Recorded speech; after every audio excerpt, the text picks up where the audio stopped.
Hello,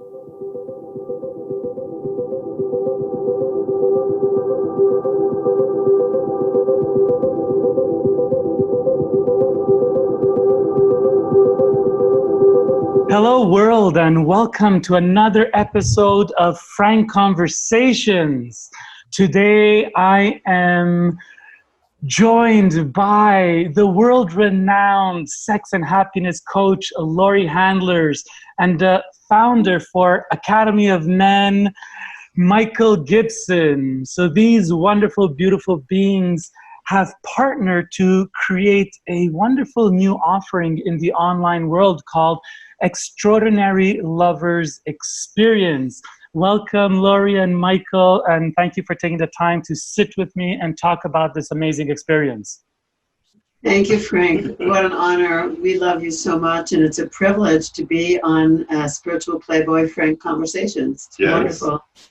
Thank you. Thank you, Frank. We know a lot about you, Laurie. You've traveled the world. You've worked on multiple projects. Michael has been a rising star in this field, impressing people with his experience and really offerings. And so you've come together and you've created this thing called Extraordinary Lovers Experience. Before we get underway, can you just give me like a touch of what this is and what can we look for in this experience?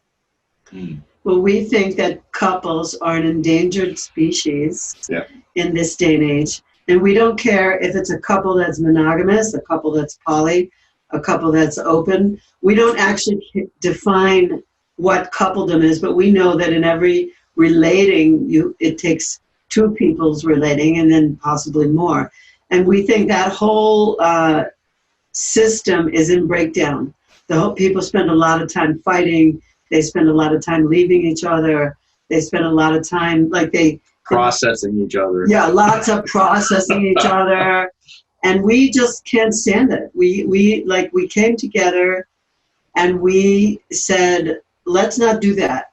Let's not do any of that. How can we avoid doing that? And so we started creating from a new place, like two sovereign beings and not looking to have a relationship, a thing that comes out of the two or whatever two, and then we start defending this thing. Mm-hmm. And so we start telling people that they should sink the ship. Start with that. And that when they stop defending a thing and they just be sovereign and communicate to each other in ways that we suggest ways to communicate, first starting with self-love. So that's what we'd like to see people happier and sexier and healthier in forms of relating that actually work and that can actually sustain like a long-term peace with somebody instead of like having to force it to break apart because it didn't work. Wow, that's beautiful. For some reason, I'm hearing you explain that, and I'm betting that this is inspired from the union that you and Michael have. Can you maybe want to speak a bit on that and where the inspiration came for this work? Yeah, absolutely. Yeah.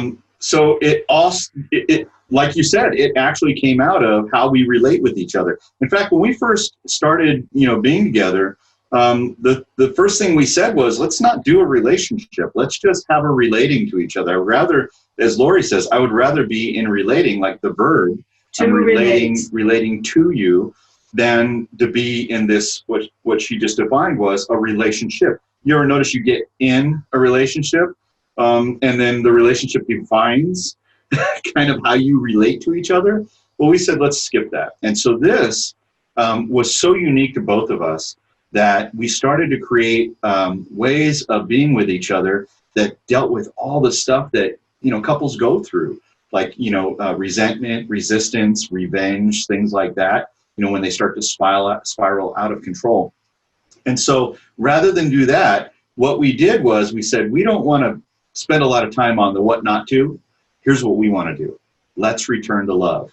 So we made a commitment to each other.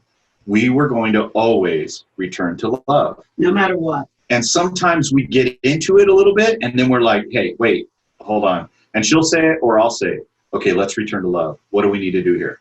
And so Laurie and I have come up with some really powerful tools and ways of being that we share with others in this extraordinary lovers experience, so they get to see what it's like to actually relate to another sovereign being, not to my girlfriend or my beloved or my whatever. My thing. I love how, what I hear, one of the ingredients is this piece of presence, and coming back to presence when one of us is spinning either through a personal regression due to a trigger that we're trying to work out through our relationship, versus actually being in the present moment and recognizing that it's a call for love. So I went through your website, and I went through what this extraordinary lovers experience was written up, and I found that there was basically 4 ingredients, if I may say so, and maybe we could talk about them. The ingredients that I saw based on your write-up was, number 1, fearless communication; number 2, being emotionally current; number 3, an expression of love and a desire to return to love when we deviate; and number 4, this piece on exquisite touch. Am I right in the way I've summarized that? Yes. Awesome, good. So the first thing I'm really excited about is like some of the terms you've used here that are actually hooks, that they get me interested. What is fearless communication? So we have a few different systems. First of all, we create something you know about, but not everybody knows about. First of all, we make a bubble. And we make a bubble for communicating upsets, communicating things that are out, like if we have a conflict. We make the sacred space. We create a sacred space. And then inside the sacred space, we have certain ways. We have like buzzwords, or I don't even know if they're buzzwords. We have formulas. Yeah. We have a formula for bringing up things that might lead us to resentment, but we bring it up before anyone gets resentful. Right. So we don't let anything fester. And so that's one piece of it. We also do that same thing anytime we're going to make love. Like we make it every single time we create a sacred space in which we make love. And people are like, all the time? Always? And we go, yeah, always. Because we want to make a distinction that we're in a sacred space together. This is not, we're not playing. Like we're serious about wanting to connect with each other in the most sacred of spaces.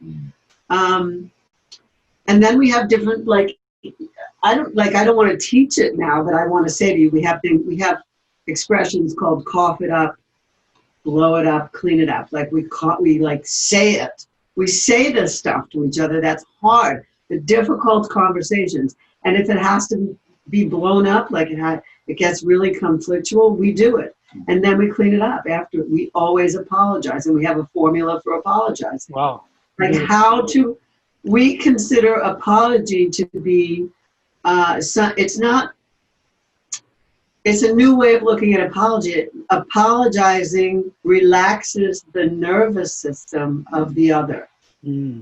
So we give up an apology rather than being right. Michael considers that being right is ordinary, and we relate as extraordinary. So we don't need to be right. Yeah. We want to return to love, because being right, that's ordinary. Most people are stuck in that. I'm right. No, I'm right. No, I'm right. So, I love this piece again because it gives permission to the messy parts. And so often when we're in these spiritual circles, it almost feels like actually we have to learn how to contain those messy parts, or thread the needle in delivery, white gloves, eggshells. So what I'm hearing is that you're actually creating a sacred space for things to be expressed. Now, my guess is when difficult things or messy things sometimes are expressed, it also can possibly create some level of trigger or reaction in the other that's receiving. How would you deal with that? Ooh, I love this part. Go ahead. So the moment that you feel that, right, this is actually a visceral experience in the body.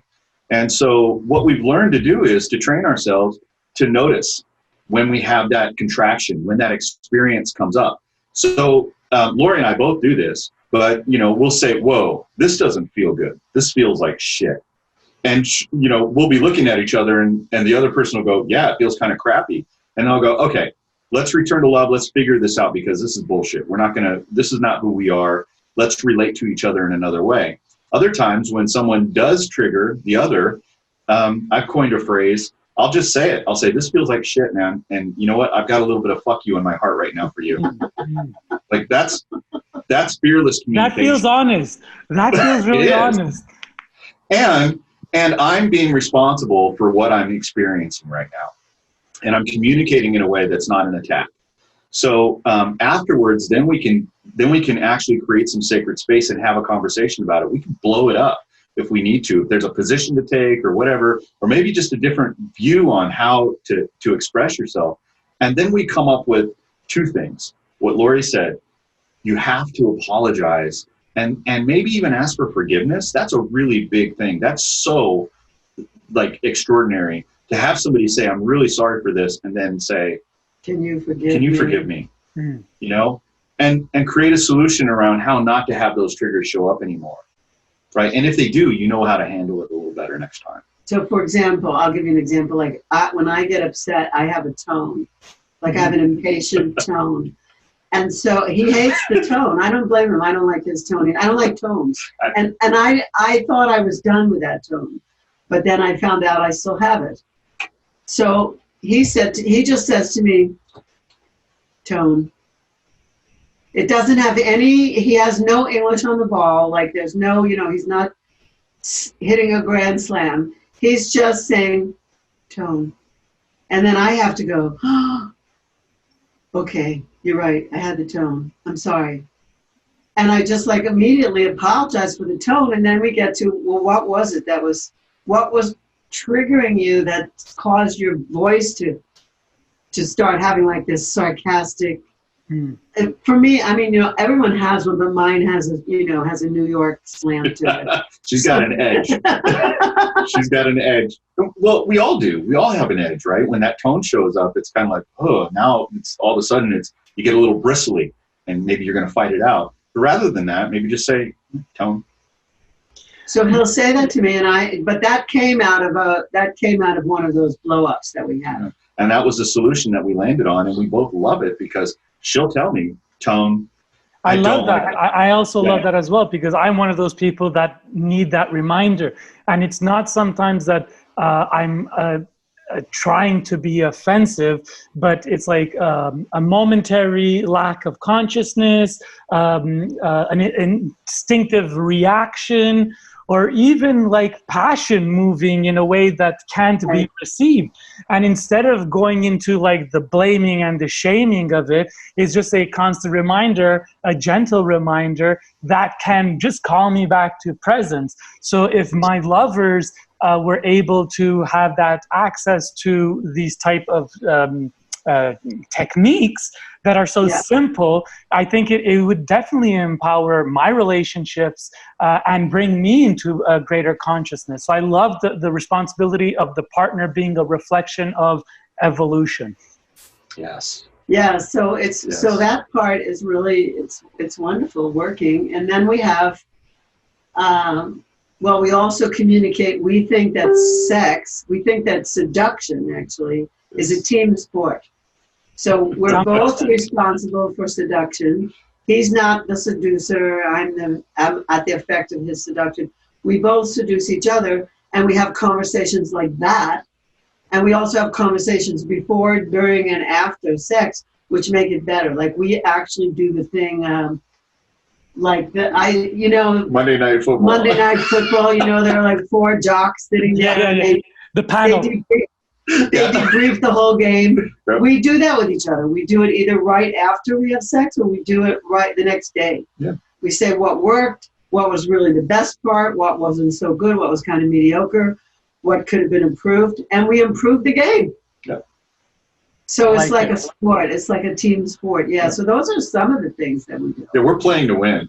Yes. It's all about the winning, the couple winning in their connection. And so, when one thing I've experienced as a man being in the field in regards to intimacy that has to do with this, like we're both responsible for seducing each other. One of my experiences has been like with a lot of my lovers, not all of them, but I would say historically, this is a common piece that I've started speaking about, is this fact that, you know, when I have a woman around me, sometimes it's like I have to seduce her, I got to touch her in all the places, but when it comes in return, it's either like they go straight to my genitals as like, okay, now let's get to business, I'll do your genitals, and or they're like, here, have my body, this is the gift, this is the prize.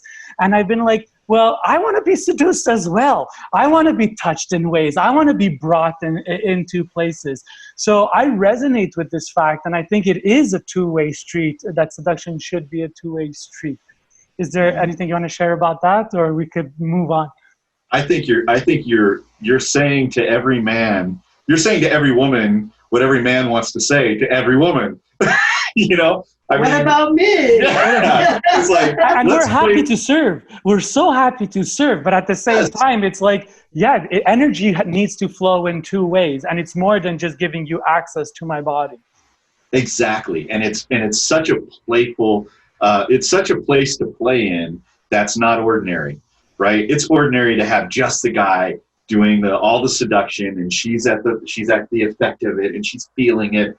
And you know, that's ordinary. But when it becomes like it's like flirting. Try flirting one-sided. Right. That sucks. Right. So one-sided flirting doesn't work out well. At all. So actually, this I think is a great segue into this other piece that you touch on, as I would think is one of the highlight climax pieces of your training, is this exquisite touch piece. Maybe you want to share with us, like, you know, ordinary would be regular touch or quick touch or fast touch, and extraordinary lovers would be what is exquisite touch? I'll speak about that. One thing I want to just add to the previous part, which is one of the focuses that we have first is self-love. So we don't think somebody can give love unless they feel love for themselves. Often people get into relating with someone because they're looking to fill some need that they have that they think is outside themselves.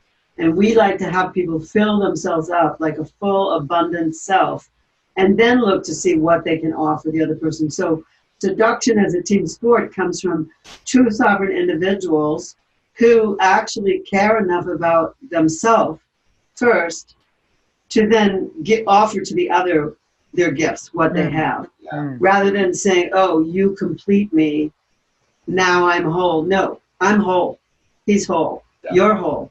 So that's part of that whole seduction as a team sport thing, and every part of it. Moving to exquisite touch. So I said to Michael one time, where did you learn to touch? Like, you touched me like in such ways, like no one has ever touched me like this. I said, and I know a lot of Tantra guys, and they know how to breathe, and they know how to do eye gazing, and they know how to like do energetic stuff. But when it comes to touch, like they don't know how to handle my body. Like they don't like handle me in a way that makes me feel like, oh my goodness, I just want to keep opening. I want to be ravished. I said to him, you need to teach this to men. This was how the beginning started with the Academy of Men for Men started. I said to him, I feel like you need to teach men that women are not China dolls. They don't need, they want your animal. They don't want to be, they may have rape fantasies, but they don't want to be raped. Unless they do, and they want to play that scene, that's different. I don't want to talk about that. But I want to talk about, I want you to hold me, touch me, feel me like I'm real, like this is flesh. Like I can handle your size. I can handle your strength. I can feel your hands like giving me your masculine. And so I said to him, we have to teach people how to touch.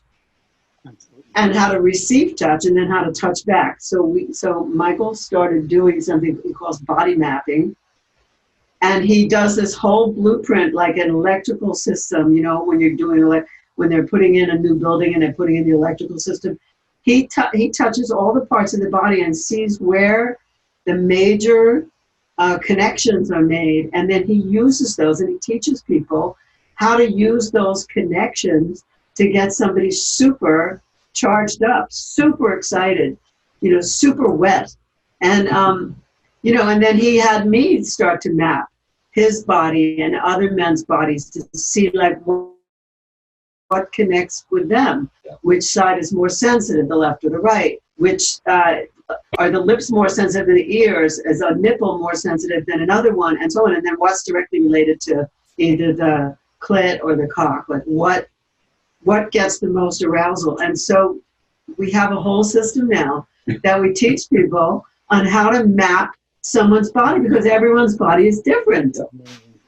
And recently I did a mapping on somebody, and he said to me before I mapped him, he said, I am afraid, when we did the bubble and we did desires, fears, and boundaries, he said, I'm afraid that I'm going to be a 0 or a 1. I'm super numb, and I'm going to be a 0 or a 1 no matter where you touch me.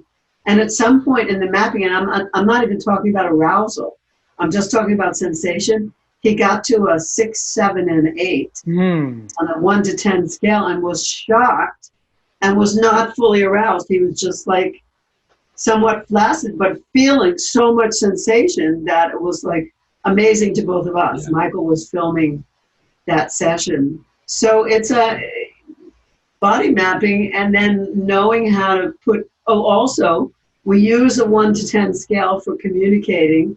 Now, we learned it in BDSM, 1 to 10, pleasure, pain. Right. Pain. But we do pleasure. So if we're in pleasure, we'll go, oh my God, that's 7. That's so good. That's so good. 10, thumbs up, 10.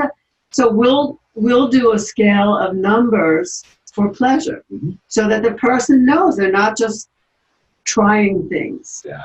They're not just trying to make, pull a rabbit out of a hat and magically. I'm not a magician.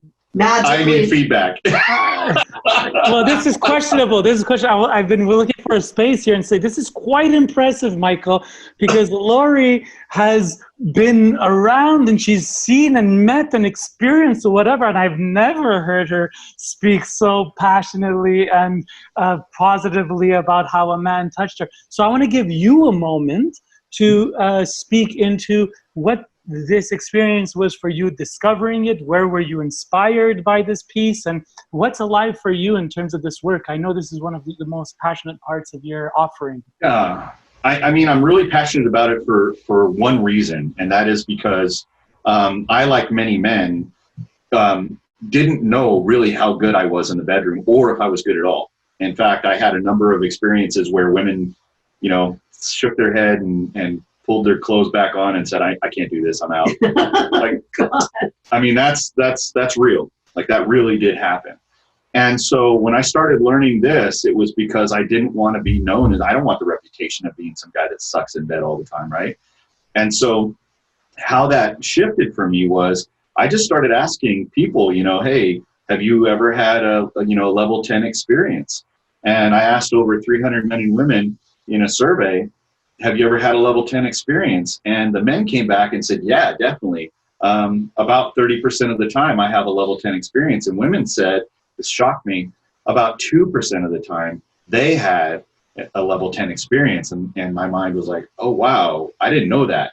Well, then I started asking women, what constitutes a level 10 experience for you? What really does make it that juicy and good and beautiful and powerful? And women told me, here's the secret. Most women said presence was the number one answer. And I went, wow. Well, when I started implementing presence into my lovemaking, and I had been doing it all along, like I had been doing it for a long time, but when I started really seeing how presence made a difference for her and for me, it shifted everything. So my techniques, although I've got techniques, my techniques are really secondary to the what I'm reading when her body says, I want this kind of pleasure. I want this kind of pleasure. And I'm being with her in the entire experience. And it takes us to a whole different level. It does. Yeah. So we teach, in the course, we teach presence. We do about 4 different or 5 different presence exercises so that people actually see for real what presence is. They can learn a skill. It's a skill. It's real simple. It's simply a skill. And partners can tell, often it's women, because in heteronormative couples. Women have diffuse awareness and men have single focus, Right. pretty much. And so women can tell, even if their eyes are closed, even if they're in another room, they can tell when you take your presence off, when your presence goes away. And so we have them do things that signal, oh, you just had a thought. You went away. And the men are like, and then we can do it with same-sex couples too. Just like we have people, just one of them be in the feminine role and one of them be in the masculine role. And then we teach them that too. So we don't really care. We don't care what anybody's preference is about relating styles. We don't care what anybody's preference is about gender. We just care that they actually use some really powerful skills to connect and to stay connected. Yeah. Whether it's that they're making love or whether they're communicating or what have you. We teach these skills. They're simple to learn. We have them practice, we had a couple who was married for 59. Are married. Yeah, they're married for 59 years. I'm just going to give you an example. They were married for 59 years. They've never been with anyone else. They've been with each other for 59 years, and they were their first loves. They had a pattern where they didn't communicate about something. He was being too polite, and she, like when she's on the computer, he might feel kind of frisky, like he wants to make love, and he doesn't interrupt her because she's working on the computer. And so we gave them these skills about being present and also about communicating, making like requests. They had this huge breakthrough that they didn't even know was possible in 59 years. Like they figured they were just like they were how they were. That opened up all this sexual energy for them. Where they left a live workshop with us, and they had to find a motel every few hours because the heat was on. Yeah. And they wrote us about it. They sent us like a long email telling us they don't know what happened, but something opened up. The floodgates opened up. So it doesn't matter whether people are new or whether people have been together for almost 60 years. Like, we can open some stuff up in them if they'll let us. Wow.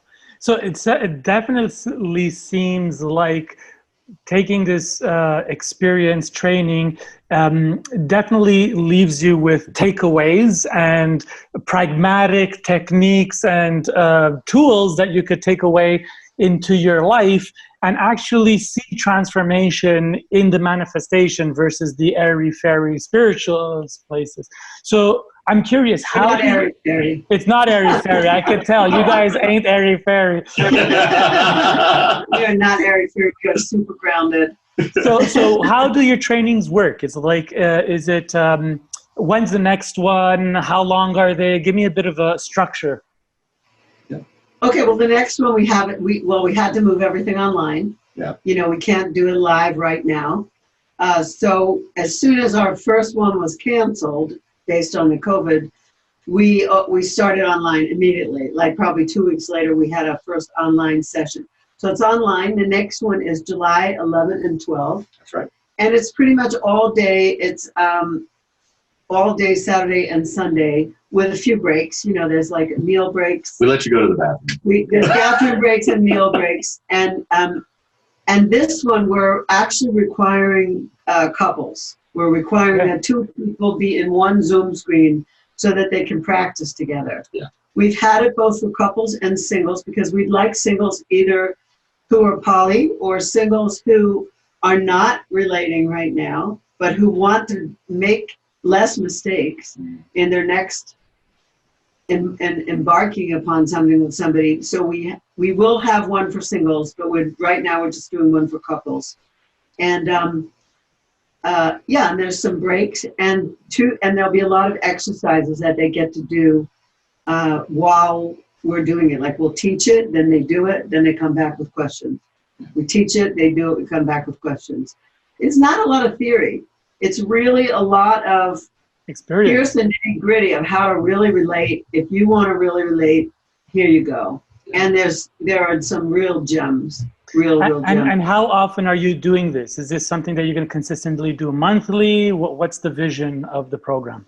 Well, we have a vision. We have a vision to create. Here's where this comes in. We have a vision Great to question. create a different format. So our vision, what we're working on now is we're taping the modules, and then we're going to make an evergreen site where people can sign up for the course and go on a journey all together. But during the week, they watch us, and then when we come together once a week, it'll be a question and answer about what they watched. Okay. What they were able to. So we're changing the format, but we're not. And that's coming. That's coming. Yeah. We're close. Very excited We're about close.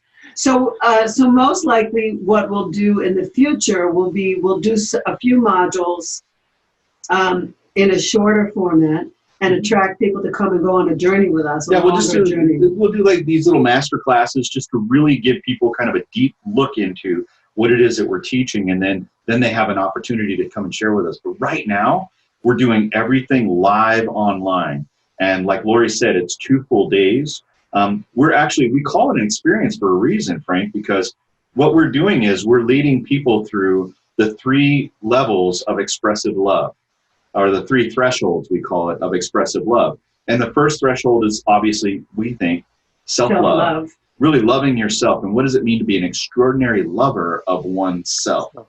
And from the overflow, then we lead you through the second threshold, which is partner love, love of a partner. And then once we have these 2 experiences, and they're experiences, once we have these 2 experiences put together, then we start to talk about how do we use our love to manifest what it is we want in our lives. And that's what we call love that manifests. So those are the 3 thresholds, and it's really powerful. People are saying some amazing things about what we're able to offer. And although we're not woo, we do feel like what we're teaching is kind of like a modern shamanism. I mean, you are a shaman. Of all the men that I know a few, maybe 3, who I would consider to be like shaman, like really.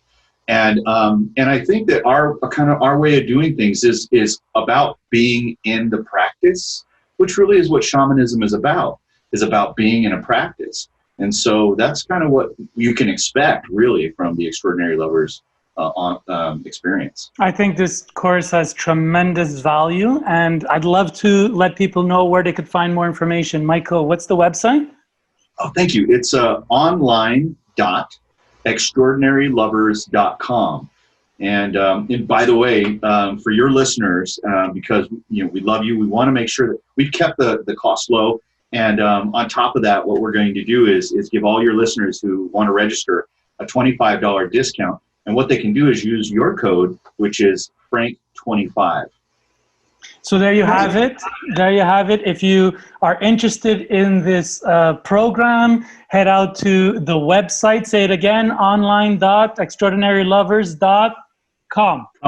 Awesome. Use Frank25 for $25 off. Laurie, Michael, it's been tremendous having you on this episode. I've been really looking forward to having another frank conversation. This was perfect. Any final words before we end this? You're the best at final words. Okay, my final words are return to love. You got nothing better to do than return to love.